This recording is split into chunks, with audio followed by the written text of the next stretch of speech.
Të flasësh për vrasjet dhe krimet, nuk është një temë e lehtë që diskutohet, mirë, por nuk është edhe një temë e re me të cilën janë marrë shkencëtarët dhe me të cilën është ballafaqsuar shoqëria njerëzore. Siç e dimë edhe ne, prej krijimit të njeriu të parë në tokë, zanafilla e krijimit ka ekzistuar.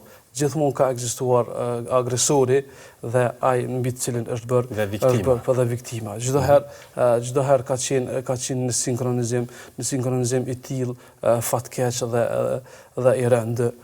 Sigurisht shkencëtarë të ndryshëm, sociologë të ndryshëm kanë folë me teori të ndryshme për trajtimin e problematikës së vrasjeve dhe të krimeve.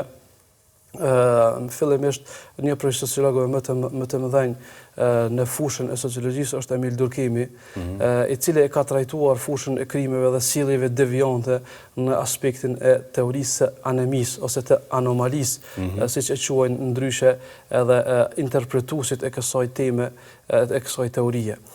Sigurisht, ky shkencëtar, ky sociolog i madh thotë që në mes të shoqërisë ekziston një diskrepancë në mes të dy kohëve, ndërmjet asaj që ka kaluar dhe ndërmjet asaj që shoqëria po kalon tash. Ne si shoqëri kosovare jemi shoqëri në tranzicion, e kemi kaluar luftën, kemi kaluar situata shumë të rënda, kemi kaluar përmes rrugëve shumë të vështira derisa kemi ardhur sot dhe po përpiqemi dhe po mundohemi të kalojmë në kohën e modernitetit, në kohën e transformimit të madh, në kohën dhe në hapin e madh drejt një Kosove dhe drejt një vendi modern dhe europian. Mirë po, sipas shkencëtarit të njohur Emil Durkheim, thotë që kjo anomali dhe që ky hendek është shumë i madh mes asaj që ka kaluar dhe mes asaj që vjen. Pra shoqëria kosovare, siç e ceka edhe më herët në tranzicion, nuk ka arrit të bëj hapat e nevojshëm në mënyrë që të kalon në modernitet.